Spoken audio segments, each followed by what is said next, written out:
Hi guys! 2 months ago, I quit my 9 to 5 to pursue YouTube full-time. I talk a lot about this in my last video. My dream career has always been to be on YouTube and share how I live creatively and sustainably and teach you how you can do the same.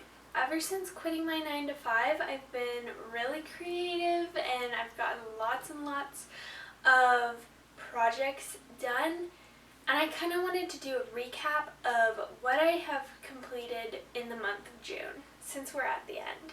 I do a lot of DIYs, but my main creative outlets are sewing, knitting, and painting. So we're going to be talking about those three things in this video because I did all of those this month. Starting off strong, I made these gorgeous quilted pants. I have a video going all over the details, my process, my inspiration, if you want to check it out.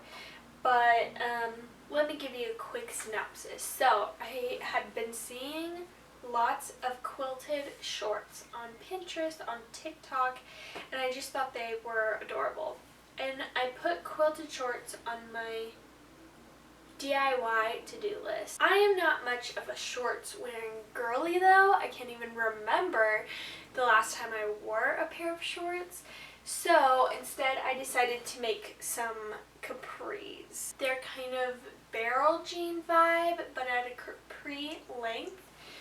And they are just so incredibly darling. They are quilted, so they have 2 layers, but they're missing that batting layer that quilts typically have because I don't want them to be hot, you know? I just want them to be something fun and cool for summer, and these are made out of 100% cotton. I do have a pattern on the way, it just might be a little bit, but you can check my Etsy, which will be linked down below if you want to check and see if the pattern is available. Like I said, I have an entire YouTube video dedicated to these pair of pants if you want to see more on the process and the inspiration. I love these. They're also incredibly comfortable. I've definitely been on a quilting kick lately. This was the next project that I completed. It is a knitting project bag. So it's got pockets on the inside. It's also drawstring. And it's just such a cute, darling little bag. I love bringing my knitting projects on the go with me, but I was having a really hard time keeping all of my supplies in one spot. They kind of would just get like put in my suitcase and my work bag and my fanny pack when we would like go out of town. And I was just so sick of it. I'm like, I just wish I had a bag dedicated to my knitting, and now I do. This is the perfect project bag. It's also great because I can just stick my current project in here, put it in a corner, and then pick it up whenever I want to do just a little bit of knitting. I have done a lot of quilting type projects in the last few months. I've definitely been on my quilting kick, but this pattern and this like color scheme is my favorite. I absolutely love this diamond in the front. The colors are just giving me life. I'm so happy with how this little bag came out. This bag is great for knitting and crocheting and needlework if you do those sort of things. I do have an entire video tutorial dedicated to this bag, so I will have that linked for you if you are interested and want to take a better look. I'm very happy with how this turned out. Also, we're starting with sewing, we're going to head to knitting, and then we're going to do painting. Recently, I made a video all about upcycling some pieces of clothing, specifically some tops that I've had in my wardrobe. Thrifted tops that I've had in my wardrobe for a while. You know how when you pick something up at the thrift store and it's like, oh, it's so gorgeous, and then you get it home and you're like, you know, this isn't really fitting me exactly the way I wanted it to. That's how these pieces were. This shirt was kind of just a classic button-up shirt. It had a collar, it had long sleeves. We were able to like roll the sleeves up and it had a little tie that would keep it up, which was cute, but the silhouette was just really not flattering on me, and so I decided to give the shirt a facelift, and it's so much better. I think ever since cutting my hair short, I'm not a big fan of collars on shirts. I think it just makes this area very bulky looking because that's where my hair is sitting, and then plus a collar, it just feels really bulky, and so I cut off the collar and it feels so much nicer now, and just like, I don't know, like I have room to move and to breathe. It's not so suffocating feeling. The other thing, I added these really pretty poof sleeves. I am so in love with these sleeves. I have sleeves like this on a few other items and some of my patterns, and I just love them. They're really great for summer because there's a lot of airflow in there. Again, this shirt just feels so much less suffocating than it did before. Do you think this shirt with these pants would be too much? I feel like yes, but I also feel like no. We'll see if I ever attempt that. Anyways, love how this shirt turned out. I loved it so much that I decided to do a very similar thing to another button-up top that I had. Same vibe, it was just like a regular collared button-up shirt, long sleeve. I took off the collar, which I'm very glad about again. It feels so much less suffocating, and the collar on this shirt specifically was very structured. It almost seemed like it had like that cornstarch kind of vibe.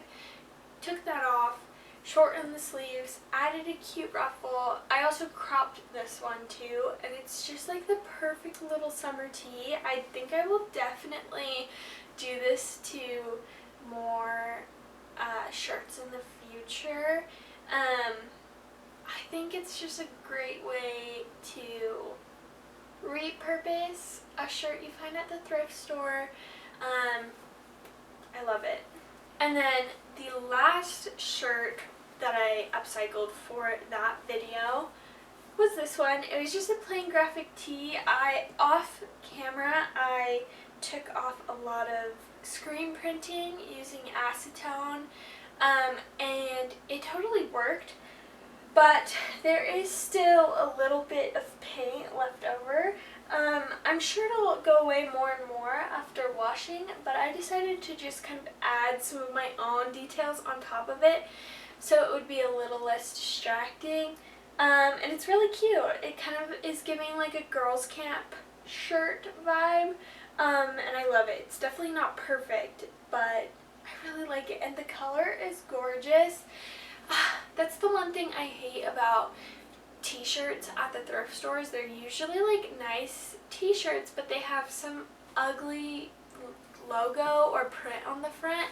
I'm definitely going to do this again, like find a really pretty colored shirt, take off whatever is on it, and then put something new on it. I think it's a really good idea. So I'll have this video linked down below too if you want to take a look.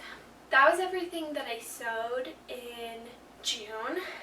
Next thing, knitting. I started this sweater months and months ago. I think probably back in May. Wait, that's not even that long ago. It must have been the end of April actually that I started it. So not super long ago, but it feels like a while. I have a few videos where I talk about this, but I think one specifically I talk about the design process. I'll link them down below if you want to take a look. I love how this sweater came out. I also talked about this in the last video, so I don't want to go into too much detail, but this is my third sweater. It's my best sweater that I've made so far. I did make it without a pattern. Do you like it? Should I make a pattern for it? I did write down all of my steps. So if you like it, if you think I should make a pattern, let me know. I'm very happy and proud with it, and I can't wait for it to get a little cooler so I can actually wear this sweater. I talked about this in last video too. I have started a new knitting project. It is not finished though, but I want to knit a t-shirt. I feel like a lot of knitters in the knitting community stop knitting in summer because, I mean, I'm so sad. I just finished the sweater and I can't even wear it. But it's like, why don't we just start knitting shirts? Like, t-shirts are made from knit material too, so why don't we just knit shirts or other things like shorts? So I am making a shirt. I just cast this on the other day. I'm actually working pretty quickly on it.